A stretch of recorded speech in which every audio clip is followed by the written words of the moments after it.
Hey, hello, good morning, dear Swift learners. How are you all? I hope that you all are safe, sound at your homes. And I, Ritika, am back for you with a new session. But before telling you what our new session is all about today, we are going to have a quick tour around Swiflearn to see what is Swiflearn actually. So Swiflearn, it is India's most sincere learning destination, wherein we provide the classes for grade 1st to grade 10.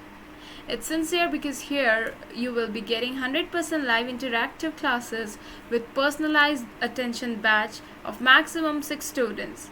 Apart from teachers, you will also be having a dedicated mentor team which will always look after you and your progress and who will guide you through the same.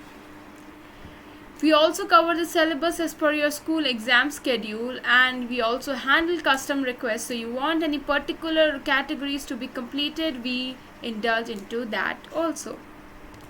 Apart from these, we have some of the key features which are we provide detailed progress reports every month. So that means your progress report will contain everything from your homework, from your test mark, from your classroom behavior, every single thing. You can also take Swiflearn academic test series and compete with students of your grade to see what your position is and can work accordingly. Plus, you can also take unlimited practice tests which include subjective tests also. These are all available on Swiflearn portal. All you need to do is you need to go to Play Store, download the Swiflearn app, and all these things will be available. Plus, you can also book your very free trial class, and I'm sure you're going to love it. So just download the Swiflearn app and go for it once. Kindly subscribe to the channel of Swiflearn and press the bell icon so that you do not miss out on any amazing lesson going on here. And today what are we going to do? We are going to do elements, compounds and mixtures. So it is our session 1 of the same. What are the things that we are going to cover today? First is pure and impure substance. What is meant by element? What is the classification of element? What is meant by metal, non-metal, metalloids, and what are inert gases? So these are the things that we will be seeing today. Now, if I look at this, what you can think it is? It is a kind of substance which is known as charcoal, and charcoal, it is form of carbon.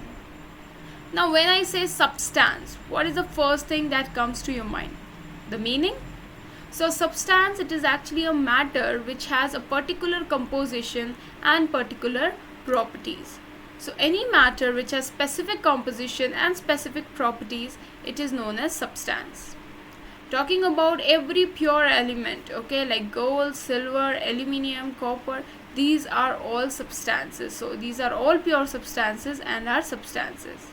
And every compound like water, ammonia, these are compounds and these are also substances, because here also there is a specific composition and specific properties. Now, talking about substances, they are classified into two main categories. First is pure substances and second is mixture or impure substances. Pure substances like gold, and we have impure substances or mixture like a salad in which every vegetable is mixed randomly. Now, talking about pure substance, a substance which is made up of one kind of particle, it is known as pure substance. Like iron, gold, silver, aluminium, copper, these are all pure substances. And the substances which are made up of two or more particles, it is known as mixture. Now talking about salt solution, okay, so it has two things, water and salt. So that is why it is known as a mixture.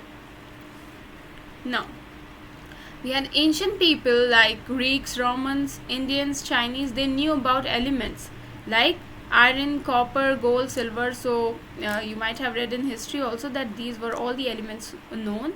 And the first element which humans knew, it was probably carbon and in the form of charcoal.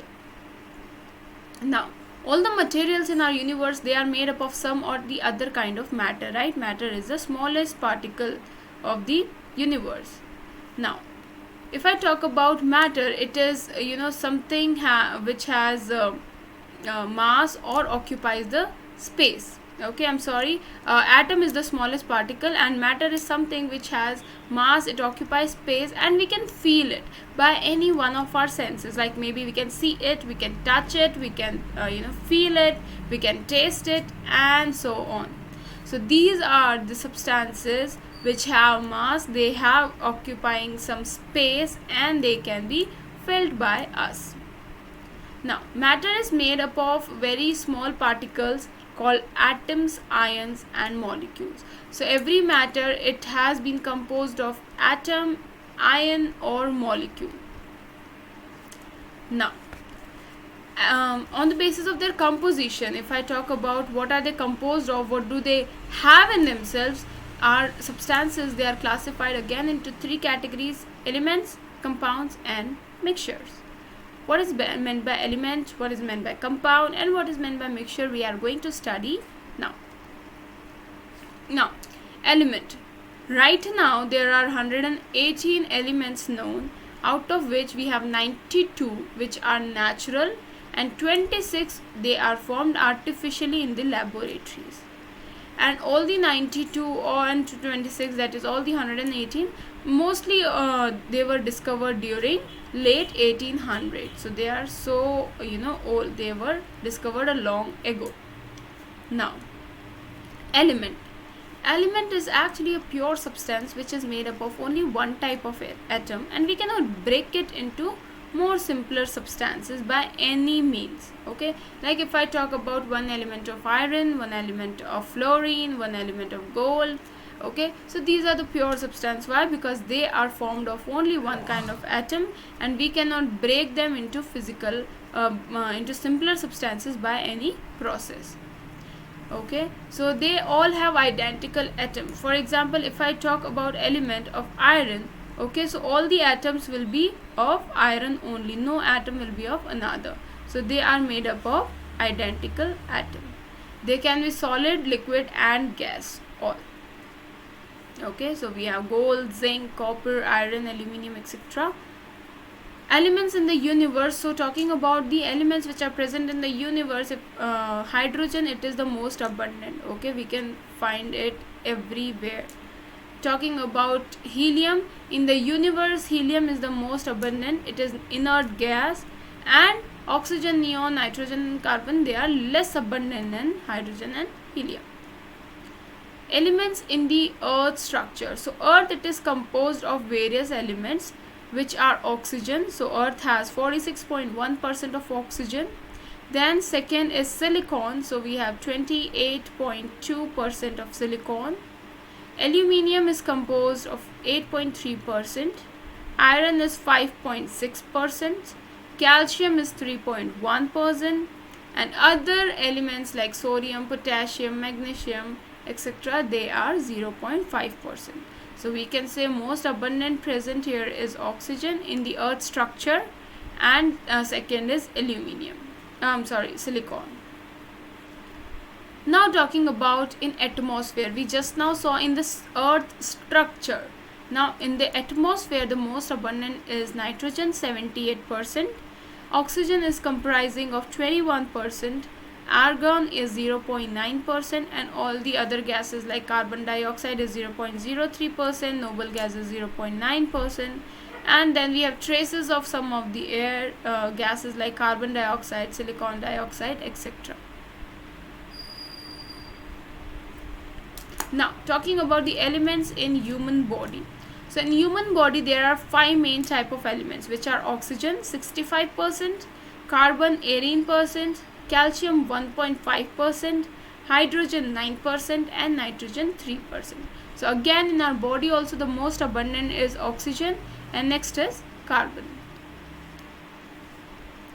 Now elements are classified into metals, non-metals, metalloids, and inert gases. Okay, so there are 4 categorization done of elements: metals, non-metals, metalloids, and inert gases. Now there are some of the properties because of which we can categorize them. First of all, appearance. So metals, they are generally lustrous. Lustrous means they are shiny, and non-metals are dull. Then talking about the hardness, so metals are generally hard, but non-metals on the contrary, they are soft. Malleability means if we can beat anything and convert them into thin sheets. So metals can be converted into thin sheets like gold foil, aluminium foil, silver foil, etc. And non-metals, they are brittle, which means they cannot be beaten into sheets. Talking about ductility, which means if we can convert anything into wire. So yeah, we have copper wire, we have aluminium wires, we have silver wires. Okay, so metals are ductile, and non-metals, they cannot be drawn into wires. Plus metals are good conductor of heat and electricity, and they have high melting and boiling points. And non-metals, they have very less melting and boiling point, and also they are very poor conductor of heat and electricity. Also there are some of the exceptions that we will be seeing soon. Now, what are metalloids? So metalloids are when metal and non-metal come together. That means metalloids, these are those elements which shows the property of both metals also and non-metals also. So the examples are boron, silicon, germanium, arsenic, antimony, bismuth. So these elements, they have their properties which fall between metals and non-metals. Now, which balloon will float in the air? Let us see. So helium balloon, it floats in the air. And why? So it turns out that helium is a lot lighter than air, and that is why it rises up. Okay, it is inert gas. So what is meant by inert gas, or it is also known as noble gas? So inert means someone who doesn't react. Okay, so these are the gases which do not react chemically with any other element. Okay, and they are available very in less quantities in the air. Some of the examples are helium, neon, argon, krypton, xenon, and radon. Now, talking about matter, matter is of two types: living, non-living. In living, we have plants and animals. In non-living, we have pure and impure. Again, in pure substance, we have elements which are metal, non-metal, metalloids, and we have compounds also. And impure substances, they are homogeneous and heterogeneous. So, let's discuss what we studied today. Elements. So, element, it is the smallest particle which is made up of same type of matter. Metalloids are those elements whose property fall between metals and non-metals. Okay, so they are having both the properties of metals also and some of non-metals also. Give examples each of metal and non-metal. So talking about metal, we have aluminium, we have silver, we have gold, we have iron. Talking about non-metal, we have oxygen, carbon, we have nitrogen, etc. List the properties of metal. Name a metal that is found in liquid state at room temperature. So properties of metal, they are malleable, they are ductile, their melting boiling points are high, they are very good conductor of heat and electricity. And the metal which is at liquid state in room temperature, it is mercury. Okay, so what we have learned today, we just now saw what is meant by pure and impure substance, what are elements, how do we classify elements, what is non-metal or metal, metalloids, and inert gases. So it was very small chapter, very easy chapter. I hope that you have got it all. We will be meeting in the next class, taking these sessions further. We will be studying a lot more about these things. So till then, you just keep revising, keep learning. Book your free trial class on Swiflearn, where very few slots are left over there. So just hurry up. Thank you, and let's meet in the next class.